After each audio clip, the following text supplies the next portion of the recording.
In 2004, Ireland was the first European country to ban smoking in pubs and restaurants. Today, it's on Dublin's streets that you can find smokers. Tommy Smith owns a pub in the capital. He remembers the time 3 years earlier when the anti-smoking law came into force. Oh, I said, oh my God, this is never going to work. And I said, this is going to be very, very difficult to enforce. But thankfully, it wasn't. And I have to say, I'm very proud of the way that the Irish people have accepted it. For Tommy and John, who have never smoked, the new law was a relief. Passive smoking kills more than 79,000 adults a year in Europe. But what do actual smokers think? It was a bit of a shock. I would smoke, say, about 60 cigarettes a day.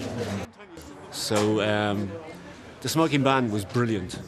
We realised it was very important, and we realised it's the best thing that ever happened. Where I smoked the most amount of cigarettes was when I was in a pub. So coming to a pub was always the hardest part of giving up cigarettes. I stopped smoking when the smoking ban came in.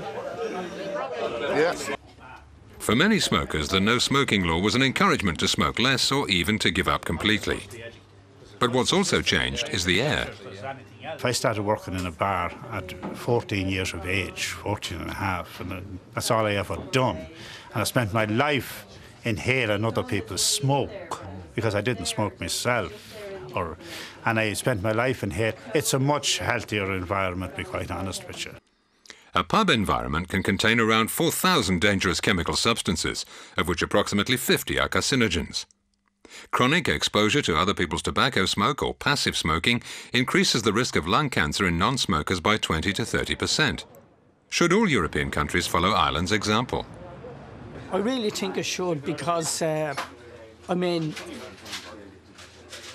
cigarette smoking kills you, causes lung cancer. We all know it.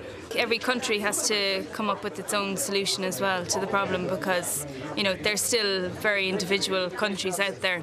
And I think in Europe, the culture is that there are more smokers in mainland Europe maybe than there are in Ireland, or it's way more part of the culture to be a smoker there.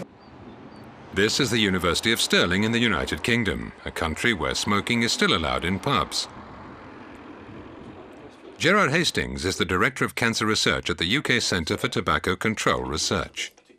To take UK statistics as an example, it's estimated that 1 bar worker a week dies from second-hand smoke. Now, if that were in any other industry, in any other work of life, and there was a known source of carcinogens that were killing people on that scale, they wouldn't hesitate to take every sensible action they could possibly do. In this case, the sensible action is to remove the source of the contamination, of the pollution. In Ireland, where a law was passed, the atmosphere in pubs has not changed. In fact, the owners don't seem to have lost their customers. Initially, I think it was very, very hard, but in saying that, after 2-3 months, I think customers got used to it and just accepted that they had to go outside and have a cigarette, and I think business is now certainly is better than ever. In Belgium, the ban on smoking in public places is partial. Smoking is currently allowed in cafes, but prohibited in other places of work, including snack bars, restaurants and offices. While road accidents kill more than 1,300 people a year here, smoking kills 15,000. The Bordet Institute in Brussels specializes in the treatment of cancer. Martial Baudot, a psychologist, is in charge of the Institute's Stop Smoking Center. Today he's visiting Electrobel, a private company, as part of a program for the prevention of tobacco-related diseases. C'est très impressionnant. Il faut savoir que le cancer qui tue le plus en Belgique comme en Europe, c'est le cancer pulmonaire. Et pourtant, c'est l'un des rares cancers où on a pu mettre en évidence à 90% que le déclencheur est le comportement à risque, celui de fumer. Donc pour vous donner une idée, sur 100 personnes qui développent un cancer du poumon, 90 sont fumeurs ou l'ont été jusqu'à il y a peu. Olivier is one of the 60 Electrobel employees who's chosen to take part in the year-long Stop Smoking program financed by his company. He stopped smoking 10 months ago, but the support provided by the smoke addiction expert aims to prevent any relapse. talking, checking his pulse, measuring carbon monoxide in his lungs. These are all part of the monthly ritual. Olivier can see for himself the gradual improvement in his health. Donc, on a choisi d'investir dans un programme pour aider les collègues à arrêter de fumer parce qu'on est convaincu que les gens, en arrêtant de fumer, ils vont se sentir mieux, ainsi que les collègues qui se trouvent dans les mêmes bureaux. C'est vrai que les gens qui fument ont plus de risques de tomber malades et c'est vrai que ce n'est pas bon non plus pour les collègues qui se trouvent dans les alentours. Alors, différentes études ont pu mettre en évidence que le coût direct et indirect pour une entreprise, pour chaque fumeur, est l'équivalent de 1 000 € par an. Donc, en effet, dans des entreprises où il y a plusieurs centaines de fumeurs, cela chiffre énormément.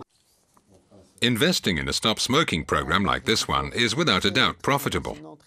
Everyone benefits, employers and employees alike.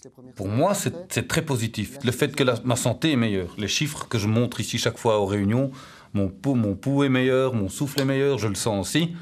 Donc, on tombe moins malade du fait que la santé est meilleure. Donc, c'est mieux pour le patron et c'est mieux pour le social aussi parce qu'il y a une sécurité sociale qui doit suivre derrière. Italy was the second country in 2005 to follow Ireland's example. Exposure to passive smoking in restaurants and cafes was high. To see what Romans think about the ban, we visited the Taverna Cestia. È stata una cosa che ci ha un po' messo in dubbio su come sarebbe andato poi il lavoro, perché i fumatori sono tanti e tanti fumatori venivano a mangiare qui. Inizialmente ero furibonda perché io sono una fumatrice, quindi per me era terribile, ci buttavano fuori dai locali eccetera. Però successivamente io credo che sia una buona idea perché rispetta tutti alla fine, anche chi non fuma, cosa a cui sinceramente non avevo pensato tanto. So, did they lose business after the ban? No, assolutamente, anzi. Forse è lievitata la clientela. With the new law, there are 6% fewer smokers and tobacco sales have reduced by 8%. And what if the law was extended to all of Europe? Sì, credo che sia una buona idea. Ci sono politiche europee su cose molto meno importanti che non questa, insomma. Many years ago in Europe, politicians used to smoke in the workplace. But that time is gone and today the Commission is smoke-free. The European Union is now in the vanguard in the fight against tobacco. Smoking kills over 650,000 people a year, 25% of them from cancer. That represents 15% of deaths in Europe. The European Commission has made enormous steps forward in tobacco control in the last 20 years. The high points, I would say, are the ban on tobacco advertising and the move now towards smoke-free public places is a tremendous potential step forward. So that I would see as a priority to advocate and move forward on that. There are multiple directives aimed at regulating and harmonizing tobacco use in the European Union. Signs are displayed in public places and warnings on cigarette packs draw smokers' attention to the health hazards. The quantity of dangerous substances like tar, nicotine and carbon monoxide has been limited. For example, these cigarettes produced in Indonesia with a tar content of over 10 milligrams can't be sold in Europe. And since 1989, the Commission has been instrumental in banning tobacco advertising and sponsorship EU-wide. 2007 will see another step forward towards a Europe free from tobacco smoke, with the Green Paper published by the European Commission. Well, with this Green Paper, we have launched a vast public consultation to ask Member States, the European Parliament and concerned groups how we can best achieve this objective, what role Europe should play, and the options range from continuing with the current approach of Member States pushing ahead, or opting for a recommendation or other forms of coordination, or even legislation. There are different options, and this Green Paper sets out the arguments, and we will draw the conclusions from this Green Paper and decide on the next steps.